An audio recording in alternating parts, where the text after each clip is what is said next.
All right, I am here with Alyona Mysko, who is the founder and CEO at Fuelfinance. Fuelfinance is the all-in-one FP&A solution for small businesses and startups. So I do think you guys are trying to go upmarket a little bit, but I have a question around that.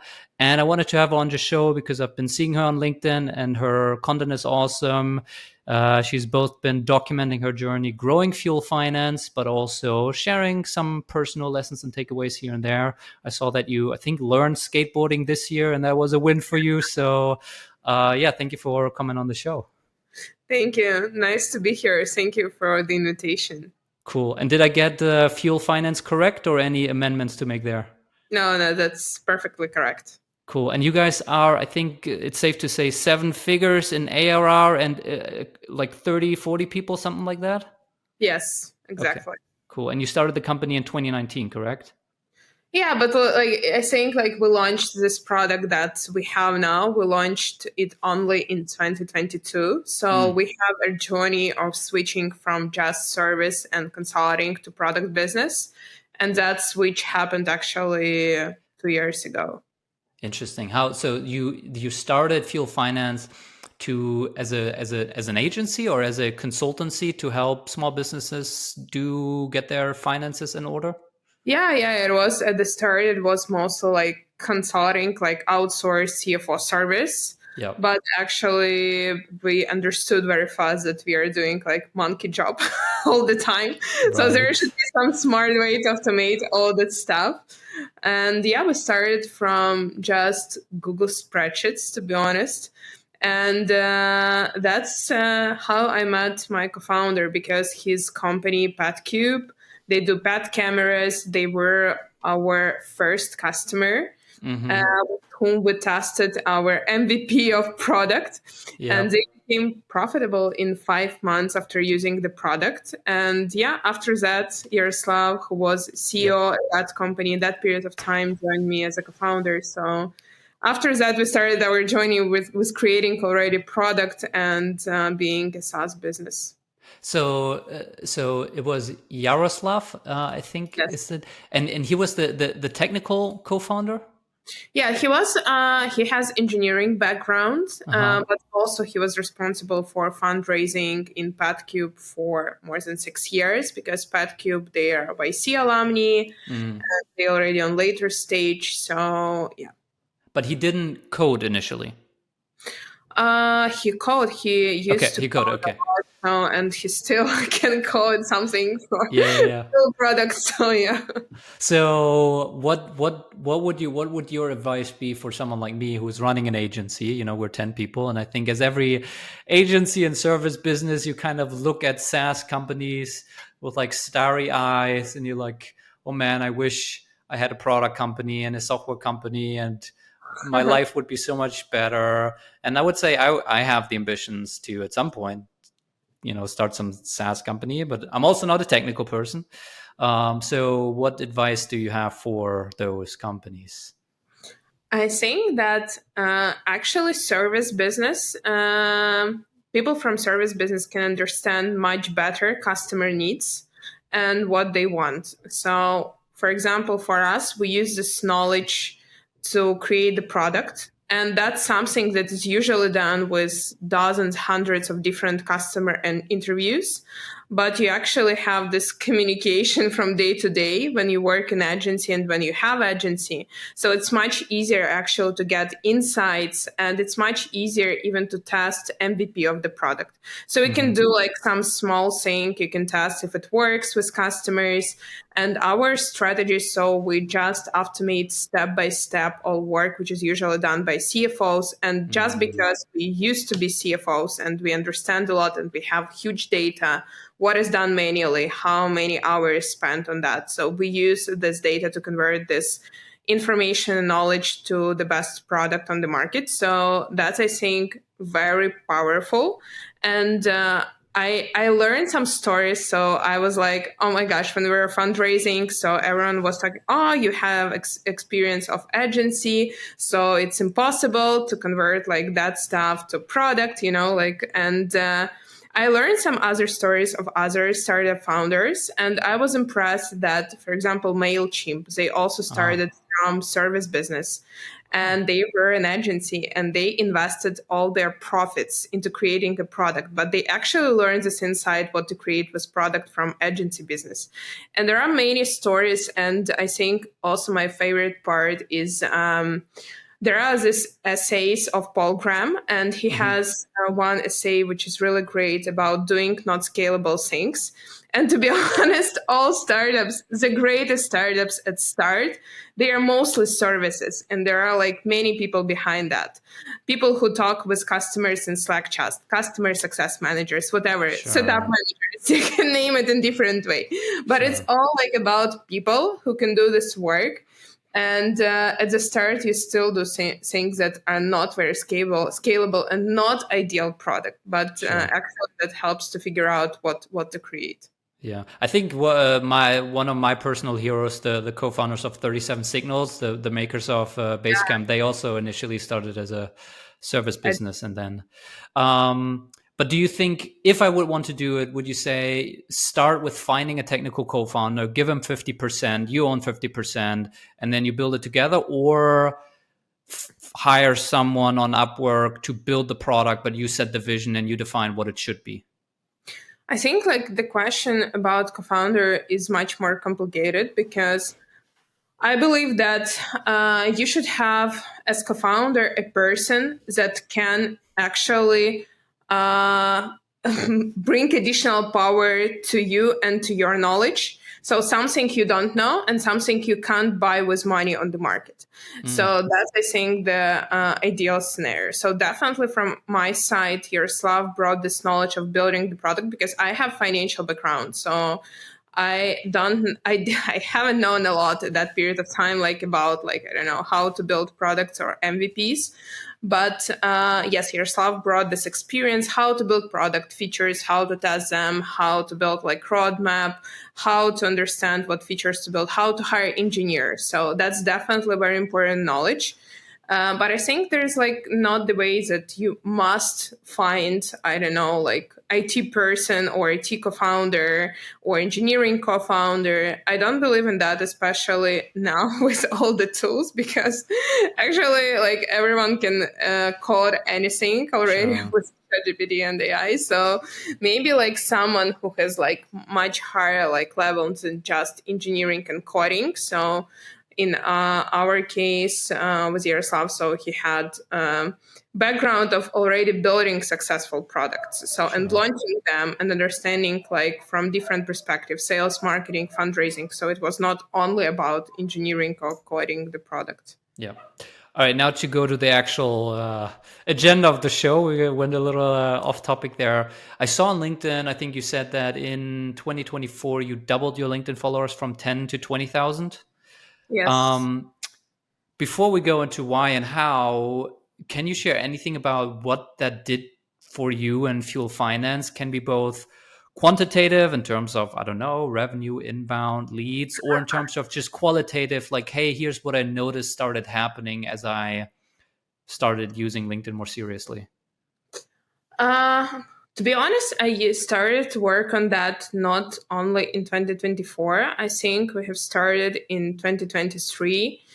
And for this period of time, like for 2 years, definitely first 6 months was about like experimenting a lot and understanding what works, what not. The same, I think, as with the product. But when I talk about the numbers, now we have like around 20% of lead generation from LinkedIn. And this percentage is growing. So what I see and we close revenue. So I think revenue on the same level. So 15-20% of revenues that we are closing is coming actually from LinkedIn. And it works really great, because behind number of leads and revenue, we actually were able to build very strong partnerships with LinkedIn.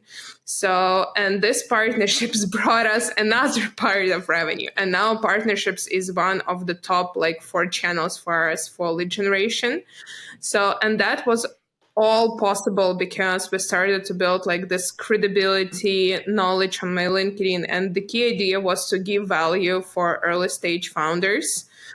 And but after that, we understood that we give this value, we educate the audience, but we also earn some credibility on this market. So it's much easier to start conversation with anyone and discuss different points because you already have some audience, you have credibility, people see you on LinkedIn.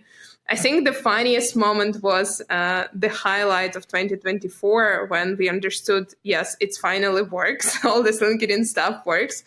When on the conference, I think it was at SaaSter. Yeah, it was at SaaSter in San Francisco. And it was already the last day of the conference. And we were already like going out from the conference and we were waiting for a taxi. And there was another guy. And we just started talking with him and he asked, "Are you like from Fuelfinance?" And I said, "Yes." And he said, "Oh, I like your post on LinkedIn." This cheat sheet like wasn't amazing for SaaS companies. I sent it to my CFO and asked if we have all of these metrics and why we don't have some of them. And he said that they improved their financial system significantly with just like, this cheat sheet. And that was, I think, the moment of proud of our team. Yeah. It's paid off that like people really know you because of your content, and we saw such cases more and more like in the second half of the year, and it's much easier actually to close the deal. So conversion rates started to be higher because like we have several touches and it always works. So to summarize, you get 15 to 20% of your leads and revenue come directly from LinkedIn. Plus, on top of that, you also build partner relationships that you found through LinkedIn that is now becoming a new additional revenue channel above that 15 to 20%.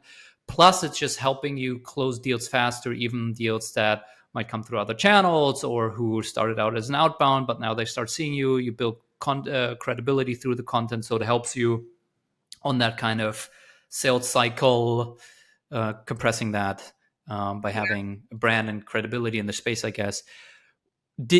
When you started in 2023, was that why you started? That you said, this is what's going to happen and this is why I'm going to start doing this? But take me back to 2023 and how and why you started posting.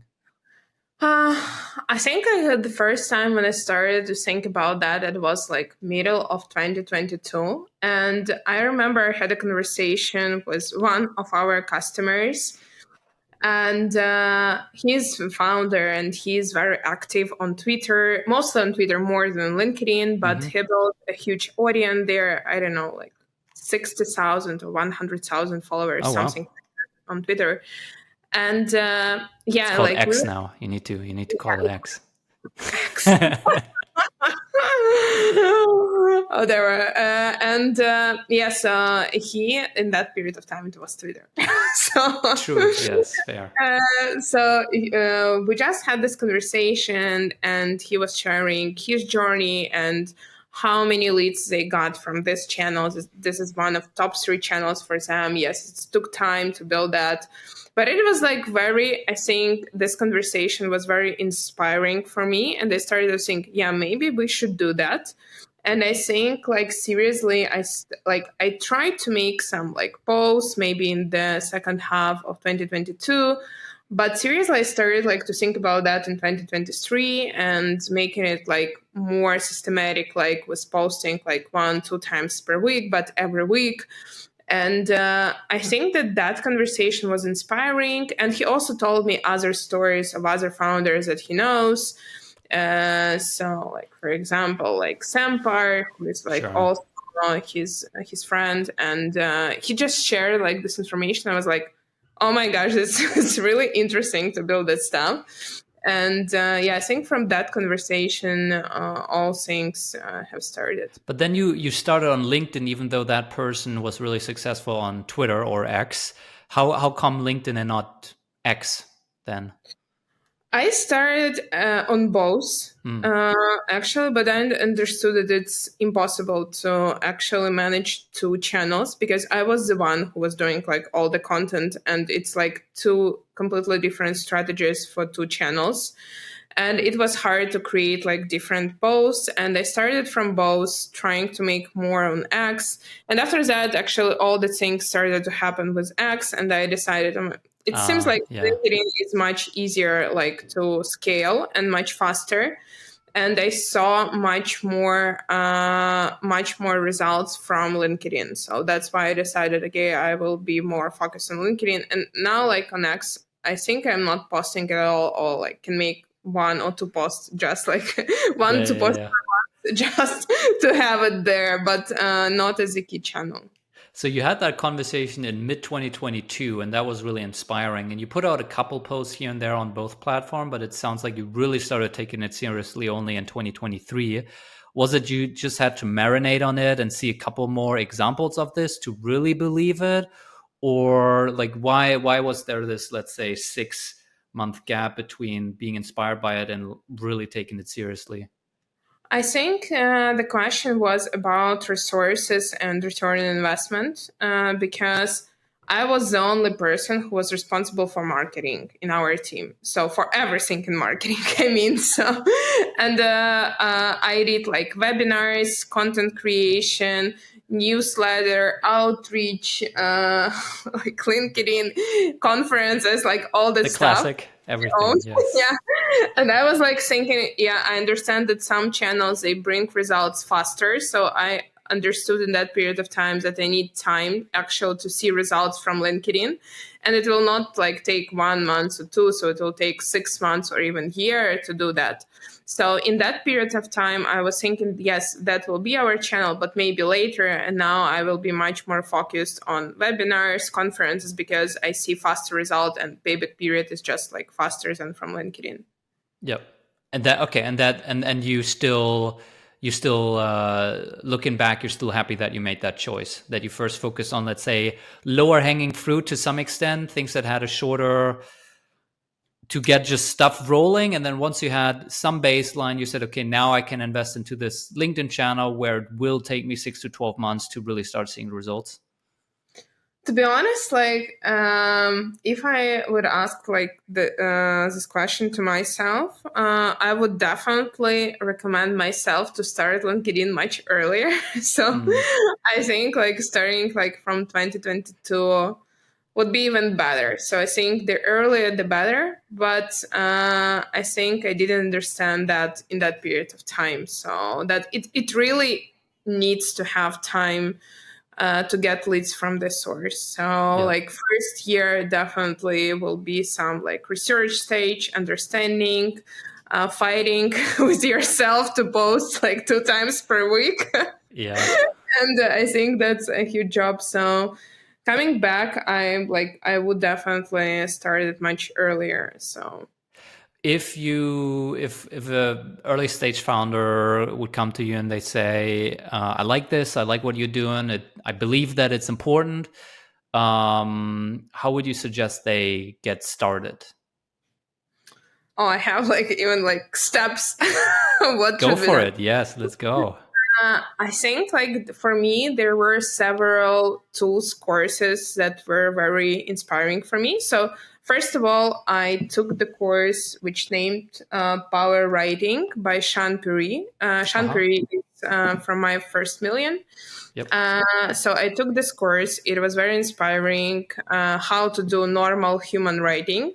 And it was like actually before AI part, so you can understand that writing 2 years ago was much more complicated. But yeah, this course, or I know another course of Sampar, and this is like the same level and also great course. And another one, I think, just like to listen one course and like, I don't know, choose like ChatGPT or Notion AI or Cloud or whatever, what is convenient for you to actually check what you write. I also used Hemingway. It's another Hmm. tool to check your writing and just to like make setup what is convenient for you. And for me, what worked, it's the system. So I really spent one day, usually it was on the weekend because there are like much work during the basic days, but I spent one day to make research, to find topics, to find ideas. I actually found these ideas everywhere. So I followed all the people whom I like on LinkedIn. So I was like and still I'm reading all the posts just to take inspiration about the format, about the idea. And also, like, I can write these ideas in different periods of time. I do these ideas in notes. I have these ideas during sales calls, customer conversation with the team. So I just like make these notes with all my ideas. And one day per week, I just sitting and writing everything together, developing like this idea in some piece of content. I think another tool that helped me a lot, it was course by Justin Welsh. Yep. By Justin The Welsh. LinkedIn OS or Content OS? I think it was LinkedIn OS. So it Yep. was like definitely the one where I understood how to make this as a systematic way. So first of all, you write the topics, and after that, you write different formats, and you have this matrix of topics and formats, and you just like different. You can use the same topic with different formats. So I think it was very informational for me to understand how to make the system. Mm-hmm. And now we have, I used to do all this like content plans on Notion, and still we use Notion as a content plan. So usually one day per week I spend to write like There's no way you could share any of this right now, right? A screen share or something to show No, your... Okay. maybe I will send some, like screenshot A how it looks. screenshot would be awesome. Yeah. Yeah, but we are doing that now on a monthly basis. So, for example, now, like in the end of December, we plan everything for January. So, for all January, we have like 3 posts every week. So, everything already is planned, and half of them already is written. So, For your LinkedIn? yes. Wow. Okay. So, it's Why now. 3 per week? It's another, I think, painful mistake that we did. So we started from, I think, when I was by my own, without content manager, without the team, I did like 2 posts per week. I understood that's not enough. Maybe it should be like much more after checking different algorithms. So we always check these algorithms of LinkedIn. They're changing all the time. And we understood that it should be much more. So what will be if we will do like 4 posts per week? And actually, the funniest thing that we understood in the end of previous year is that 4 posts is even worse than like 2 posts, because the algorithms works in the way that actually, like when you post like every day, it seems that like you're killing like some views of some of your posts. And that's actually, you spend much time on that, create each post. But the ideal case that we have with 3 posts, we have much more results. But we also focusing on commenting now. So we do a lot of comments, at least like 5 comments per day. Ideally, even to have 10 comments per day for your target audience, and thinking about great comments, not AI bot comments. And from comments, you can get many, many followers. And when you're just starting and you need your audience, so you definitely start from comments and making at least like 1-2 posts per week. So just to make it like very systematic, and ideally like to plan for the next week. So you're to post, and you know that you will post like on Tuesday and Thursday, for example, your post. And before the post, it's also great 1-2 hours before you post, go and comment on other posts. So in that way, your post will get much more views. Okay, so if I want to summarize a couple things, you started out with 2 posts per week, then you increase that eventually to 4, realize that that's actually too much. Now your sweet spot is 3 per week. Initially, you just you had one place where you collected ideas from following people, sales calls you have, customer interactions you have, you wrote them all down. And then during the weekend, on one day, you just sat down and you turned those ideas into those 2 full-fledged posts. Now you actually have, a whole content calendar, and you have it planned out like multiple weeks in advance, and you schedule it out. You use Hemingway, I think you said. Do you use actual like Claude to write the post? Like, will you give it like, hey, here's my prompt, and then it will write the post for you? Or how do you use AI? No, mostly not. So now we already hired content manager previous year, and what works for us. So how we do this job. So we are just chatting all the time about different ideas. Mm-hmm. And in many cases, we send to each other, like especially I can send voice messages on Slack a lot with some ideas, or content manager is preparing some topics and ideas and questions for me, like to answer on these questions. And Yeah. I can like do it in the way or in the writing way or in a voice message. And already like content manager is writing text based on that. I think that with AI part, we're just checking, maybe nourishing like something, making it like more like sophisticated or whatever, or choosing like some words.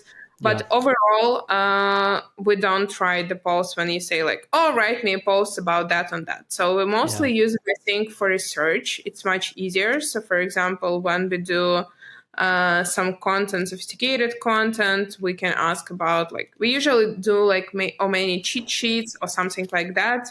And we can ask like, please compare this like to, for example, I don't know, payment system, when we want to like do like some information about the best payment system or whatever. Mm-hmm. But we still double check all this information. Yeah, makes sense. I just had one comment because I have a lot of these conversations through the podcast with founders and creators who post on LinkedIn, and I had, for example, Tom Hunt on. I don't know if you know him, but he blows up regularly, and he has more like this fluffy kind of culture content. But like one of the things that he's religious about, that he is absolutely convinced that you need to post daily on LinkedIn.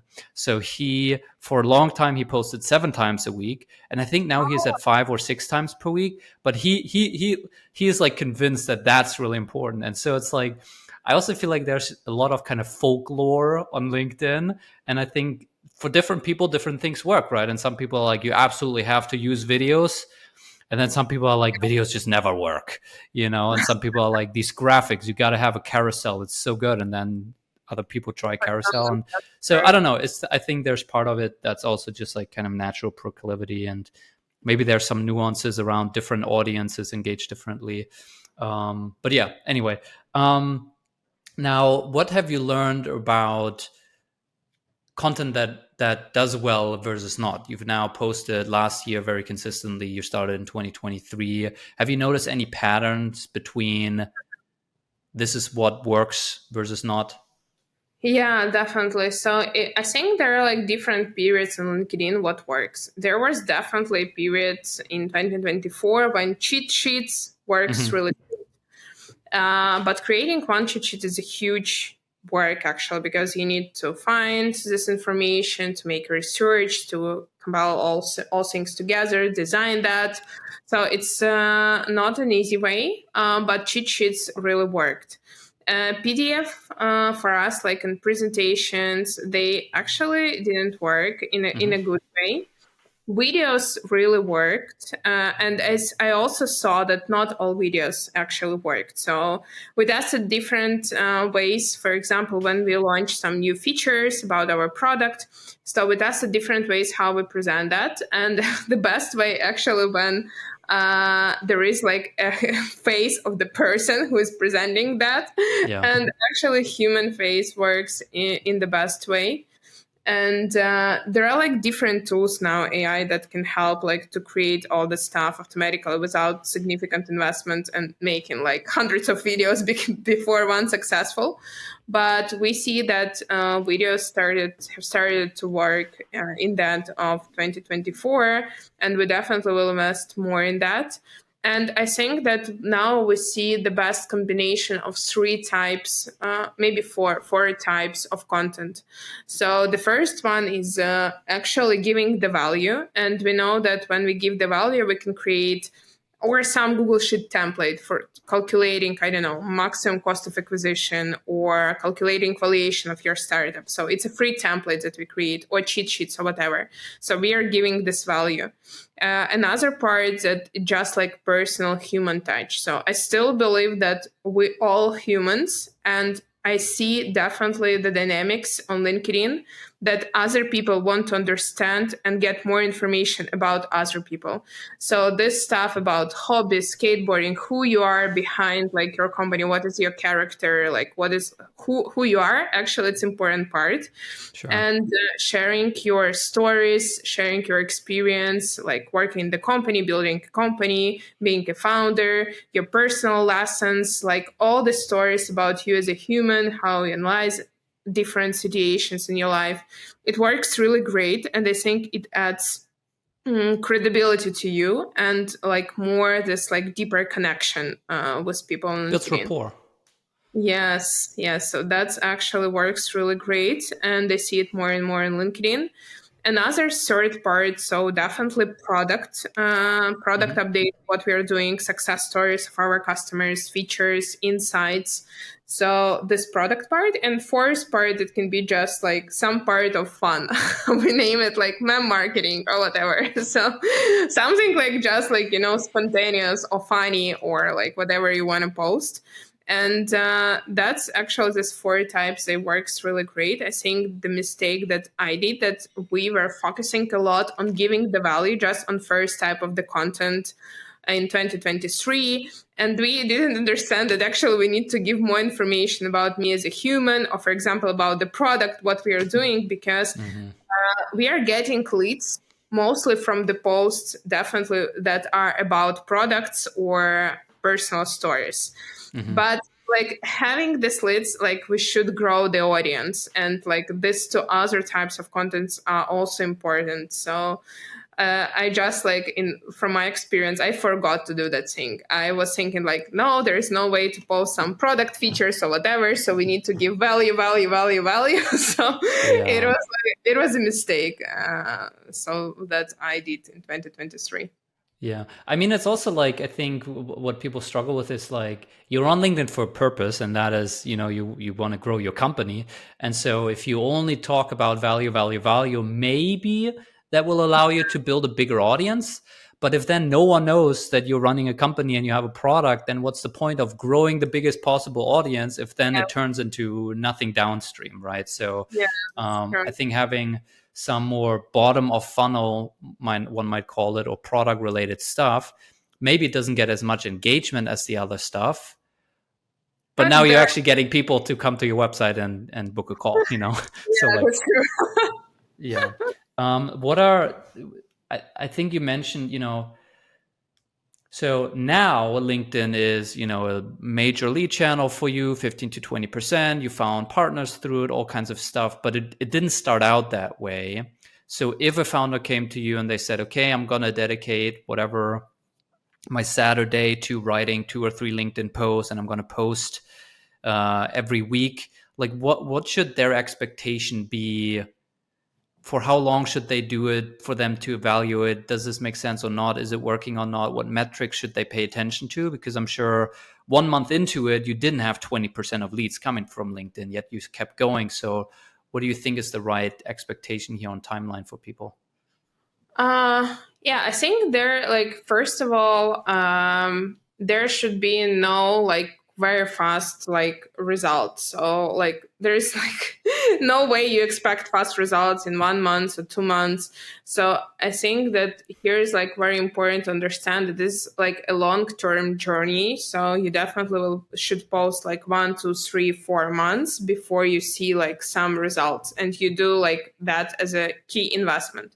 But talking about some targets, so now, for example, from our side, because we are very data driven, we are tracking everything, to be honest. We analyze all the things about LinkedIn.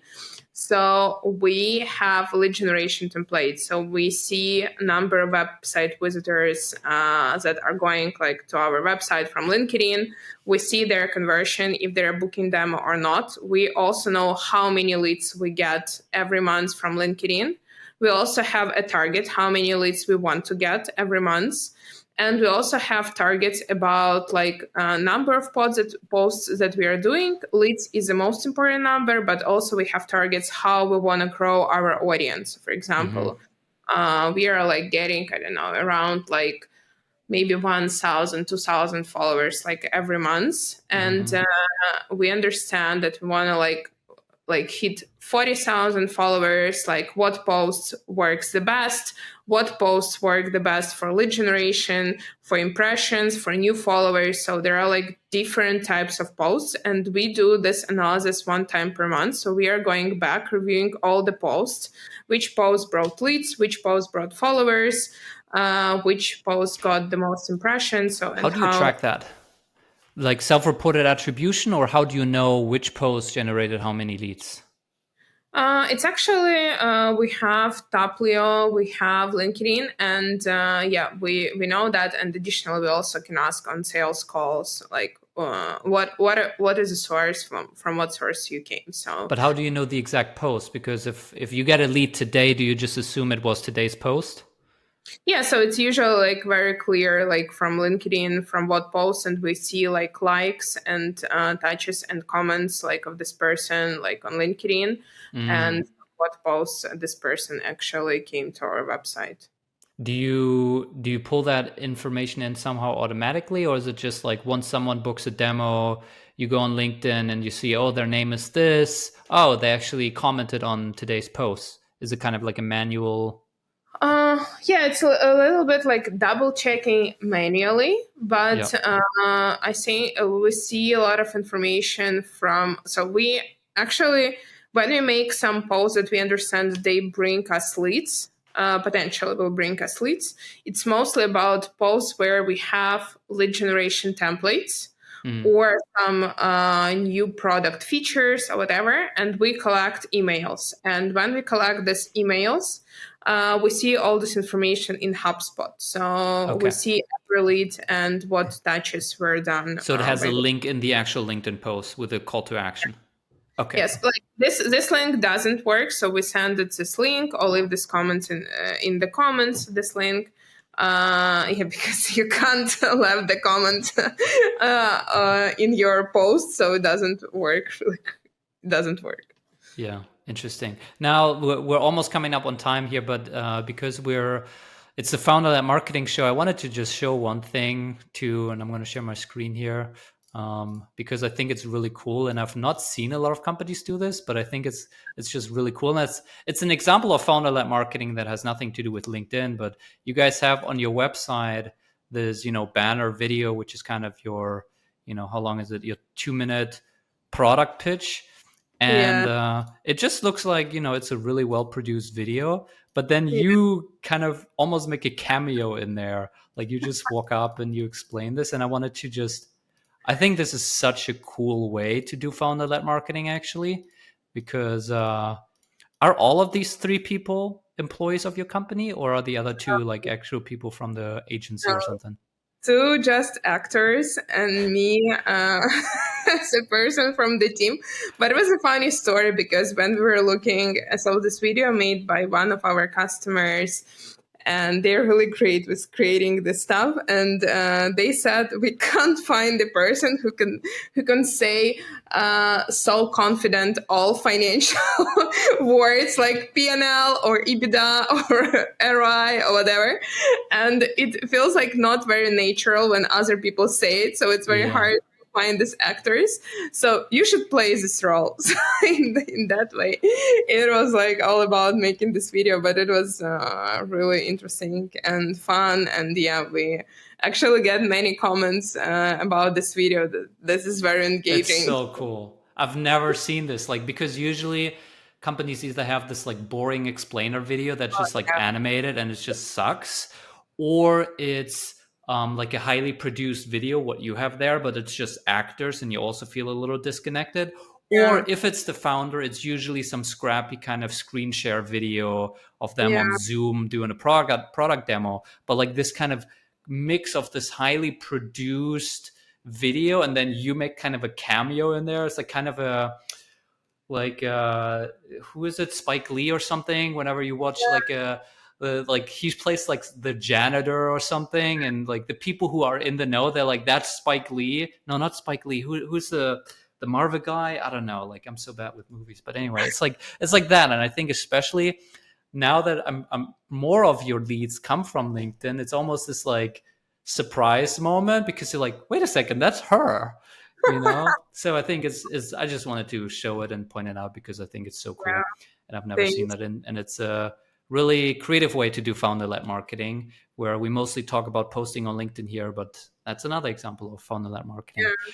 But anyway, Alyona, thank you so much for coming on. I had a blast.